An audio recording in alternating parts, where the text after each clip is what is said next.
what's going on YouTube? I'm gonna do a little video series here. It's gonna be a motor comparison, just what kind of upgrades you could expect to get from just swapping in like a Holmes. This is a Holmes hobby motor. This one I'm going as low as a 20 turn. On the TF2 truck, and this is going to be on stock gearing. So we're basically, it would just be like you bought the TF2, the 45 turn Rc4wd drive motor. They're okay. After running them and stuff a little bit, they're for stock, like I said, they're okay, but the motors themselves can be a little notchy. I've just noticed that running them in different trucks. Drop my stupid screw here for my so let's spin this around. Now you'll see the rescue truck in the background. No, it is not done. I'm waiting on some stuff to come in for it. Still a couple orders of parts before it's finished. So I know somebody's gonna ask me. I'll have to see if I can find that mount screw. So, pull the body of it off here, off the Marty. So, this truck's all stock, guys. It has the stock ESC here in it. It has stock 45 turn motor here from Rc4wd drive. And it has the stock receiver in it and transmitter. I'm not even running this on my Fly Sky or anything. The videos you've watched with this truck. The reason why I wanted to do this video is to just see, like, you bought the Rc4wd drive. You know, I think you can get these Holmes hobby motors. I think I've seen them as cheap. I've gotten them as cheap as like $16, $17 shipped. So just to see what you could do to expect getting just to do a motor upgrade. So I'm going to stop the camera here and get it focused on the wheels of the truck, and I'll show you what I mean. Yes, you can just buy a $40-some, 1080, whatever, ESC. You can buy an $80, $70 SE brushless, motor 2-in-1 combo. I already know all that stuff. The video purpose to do this video is just a comparison of what you can expect. Taking your Rc4wd drive 45 turn out and putting you a nice Holmes hobby motor in. He does recommend, 13 to 16, but if you email him, he will tell you that a 20 turn, you're going to get, it's going to be a little smoother with the 20 turn. You're going to lose a little wheel speed. I don't really care. I'm running on 3S. As long as you're running on, all these tests will be done on a 3S battery, because a 2S, in my opinion, is just, it's okay, but it's just, for me, it's a waste of time. That way I can run a lower, higher torque turn motor, and then still have my wheel speed without having to mess with my gearing and stuff that much. It's always nice to have motor opinions on hand. I have different ones. This will get a 1080 put on it eventually. It's either going to get a 1080 or one of the 2-in-1s. I'm just doing this for we're going to call this a budget upgrade stuff. That's what I'm going to label the video as. Just running a stock ESC, which is basically a Hobby Wing 1060.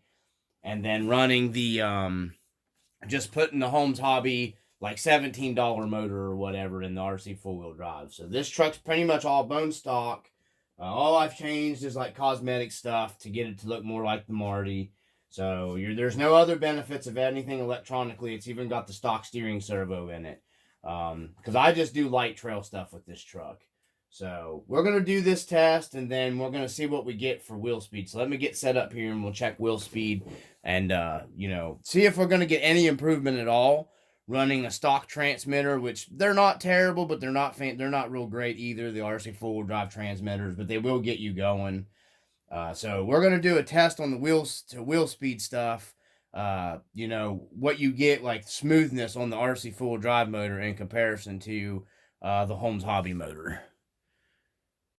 Okay, so we're back here with the Marty truck. We got a 3S LiPo in here.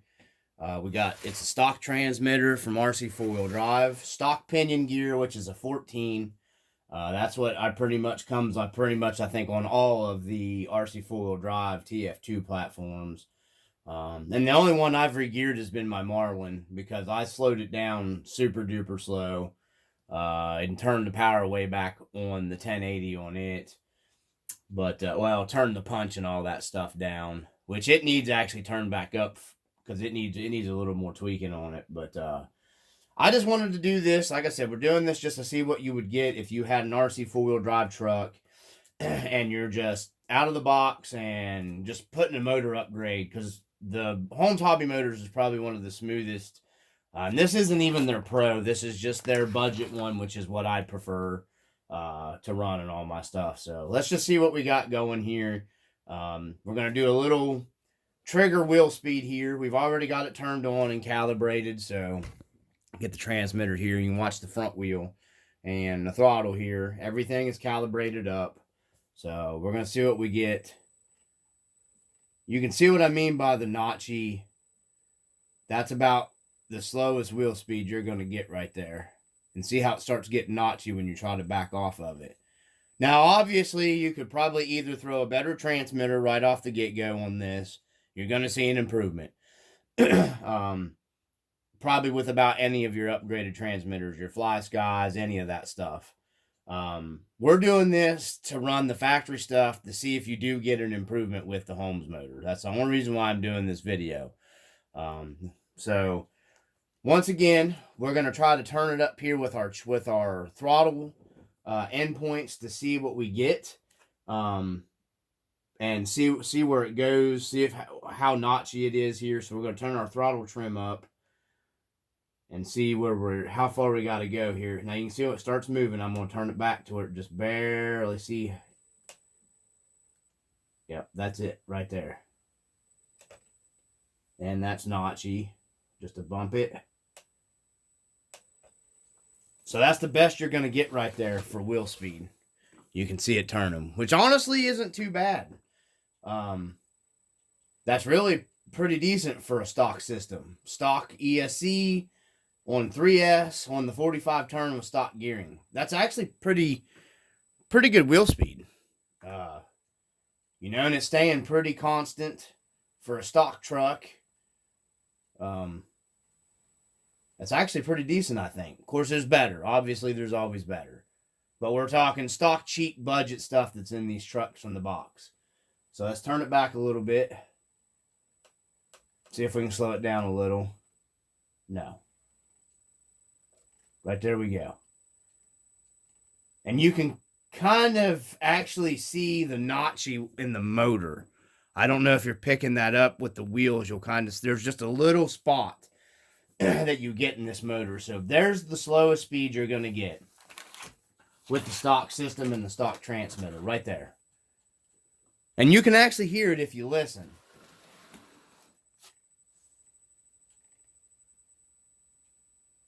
And there we go. And it stopped moving. See, there's the notchy that I'm talking about. Now, if you would take this truck and set it down on the ground, it's not even going to move like that. Pick it up, mess around with it, and probably get it going. So we'll set it down.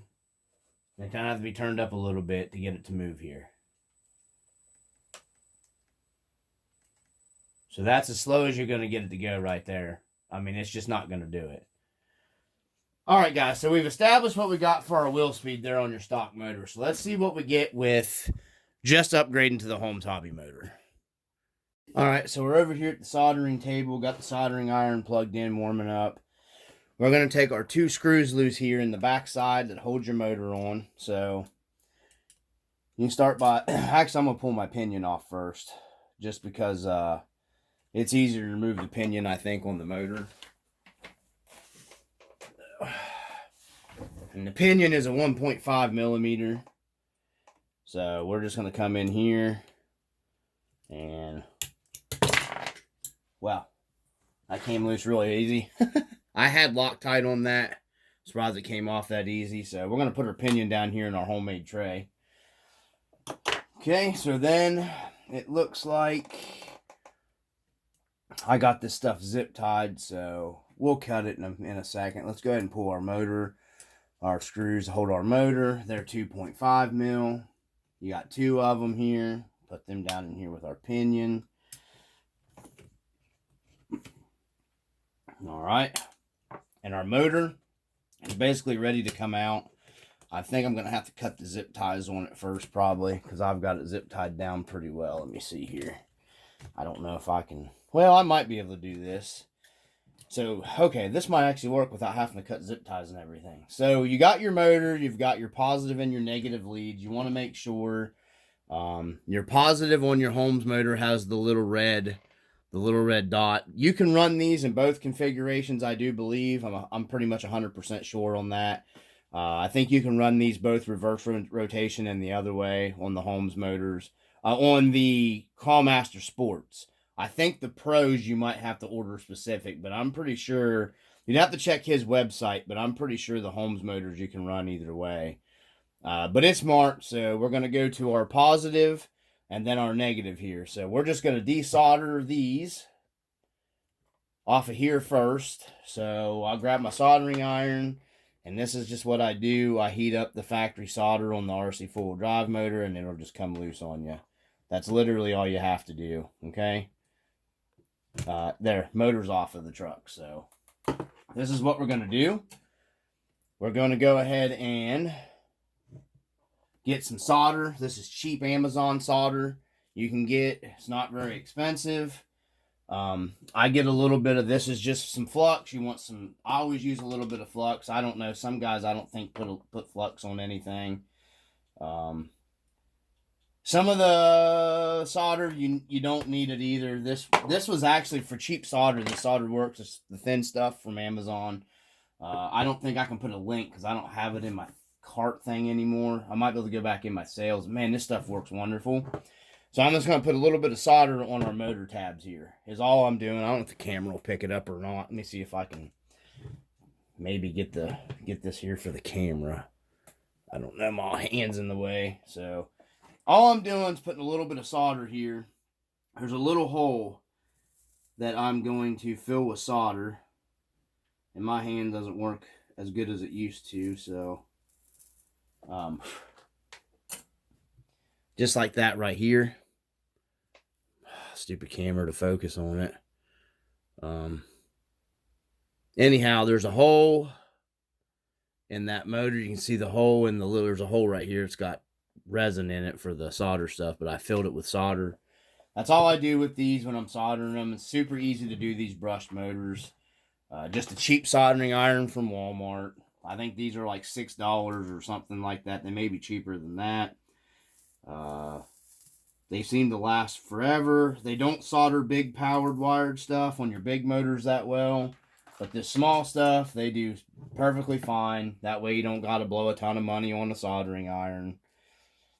So this solder will literally last you forever. And it just flows like water, that solder. So what we're going to do is go ahead and lay our motor up here, and we're going to do our leads with it in the chassis of the truck.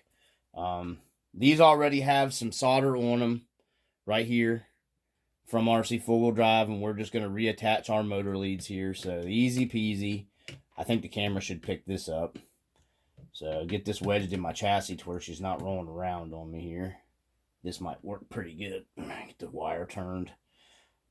So this is pretty much the easiest way to do it, guys. I know let me see if I can move the camera here and get a better angle. Okay, so I think no matter what, my hand's going to be in it. But what we're going to do is come in here and try to solder this stuff. We're just going to heat it up. I'm going to put a little bit of flux, soldering paste, whatever you want to call it, right here on our wires. Because it will heat that old solder up that was already on here and flow in, mix it with the other, and attach the motor lead right to the motor. Let's get that Rc4wd drive motor out of the way. Okay, so here we go. Simple, easy peasy, lemon squeezy. Heat the two of them up together.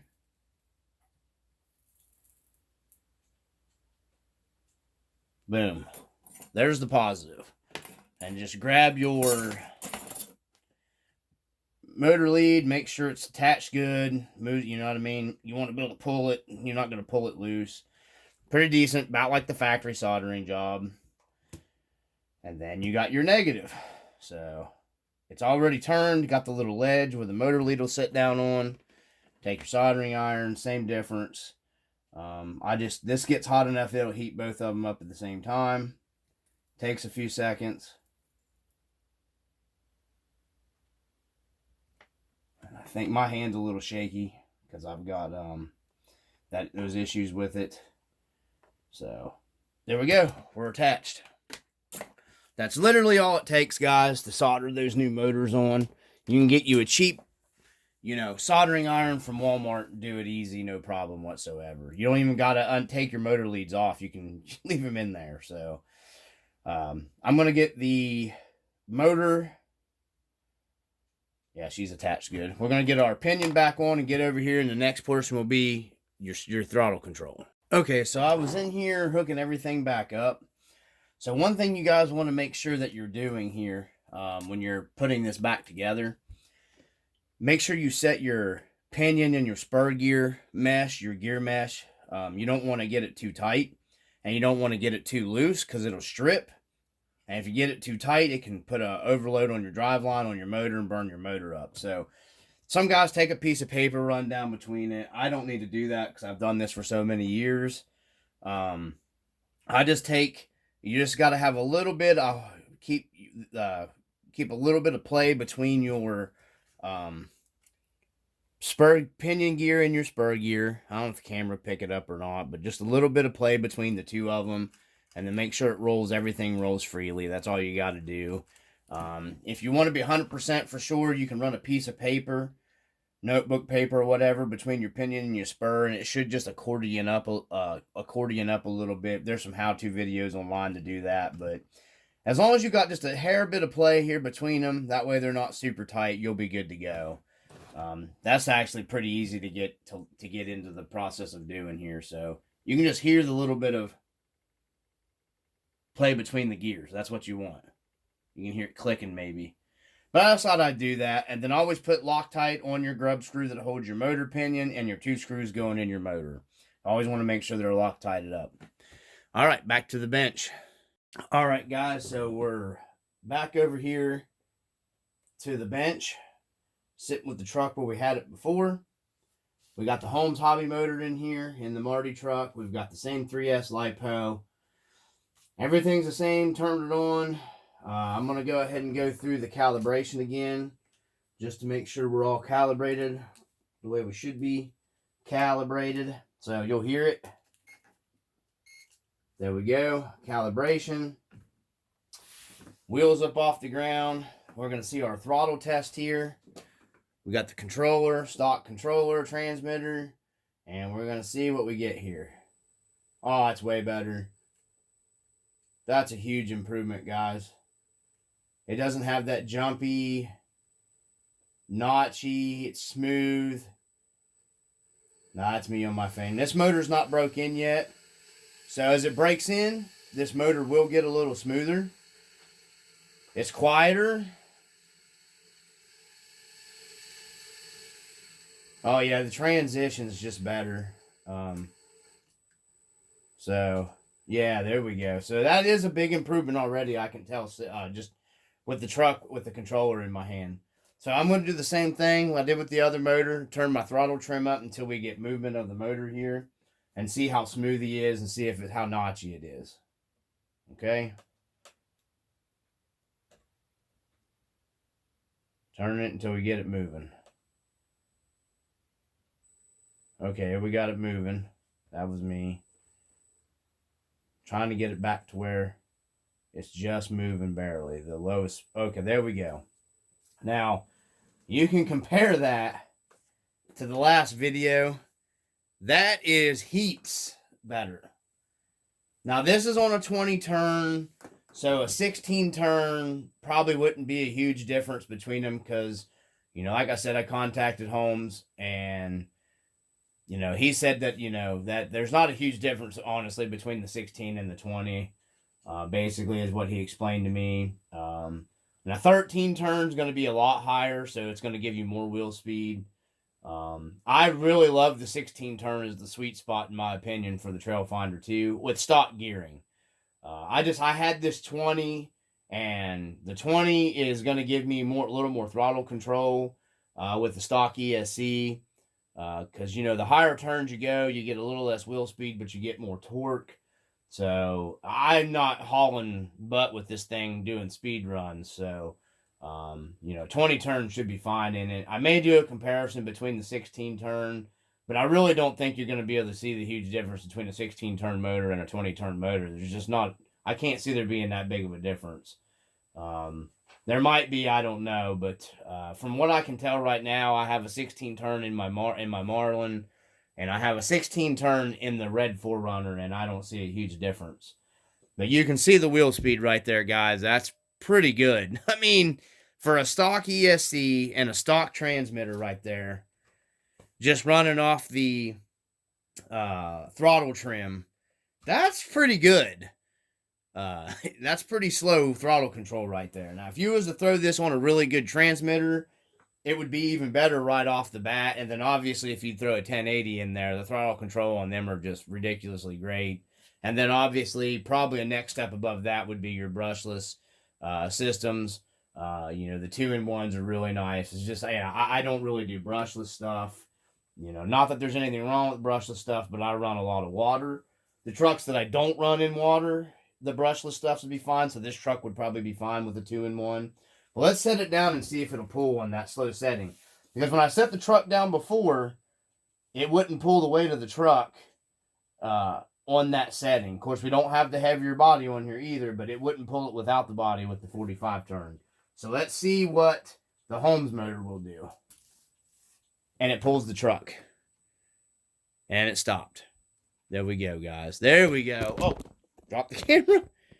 There we go. It's pulling it. And that is a little slight uphill. I'm going to drag it back here. There you go. That's the 20 turn. That's pretty good for a stock ESC, guys. Okay. That's pretty daggone good, guys, for a stock ESC for a 1060. That is a vast, huge improvement. The stock 45 turn Rc4wd drive motor would not do this. Okay. It just wouldn't do it. Look at that.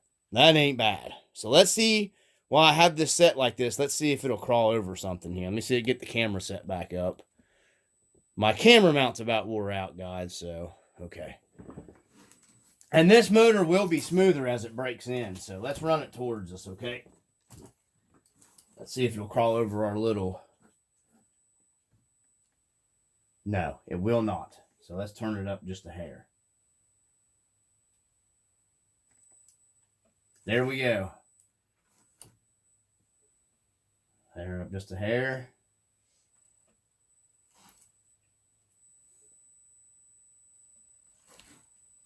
There we go, guys.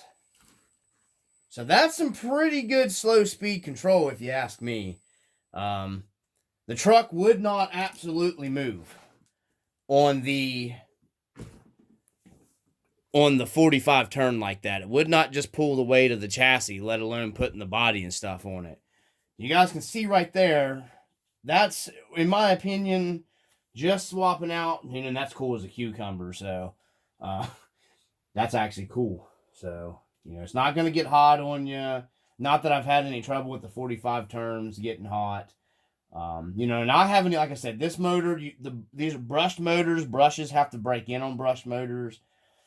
That motor is going to get smoother as you run it. So it is going to get, as the brushes contour into your comm and all that stuff, it will break in and get smoother.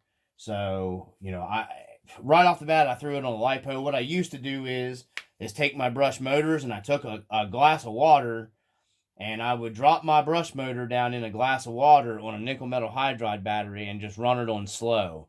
And believe it or not, there is some old school videos online you guys can find.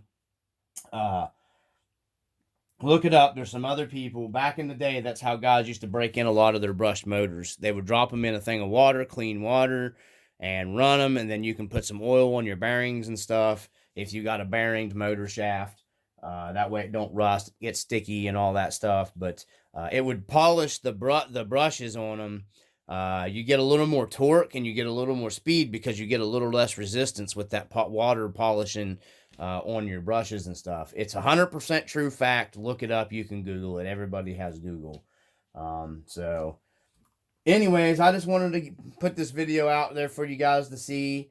The Marty now has the Holmes hobby motor in it. I am going to probably go ahead and put a 1080 in this truck since it's already got the new brushed motor in it, just to have a 1080. I just wanted to do this video to show you guys that you don't necessarily got to go out blowing crazy amounts of money. You can buy just a simple Holmes hobby brushed motor upgrade, and you will see an improvement of your truck. Upgrade this, and you'll see an even more of an improvement out of your truck. So I still had the power turned on. It's so quiet sitting there. It's not making any noise. That's pretty cool, guys. I'm pretty impressed with that. I didn't think I'd see that big of a throttle improvement on the truck personally myself, but pretty decent. Can't complain about that. So anyways, from the RC Dungeon, from stock to the Holmes hobby to the soldering bench, hopefully you guys get some use out of this video and it helps somebody out. No, the video is probably going to be long, but I try to do I try to cover everything when I'm doing it. That way everybody has the information. That's how I always do my videos. So from the RC Dungeon, as always, guys, peace.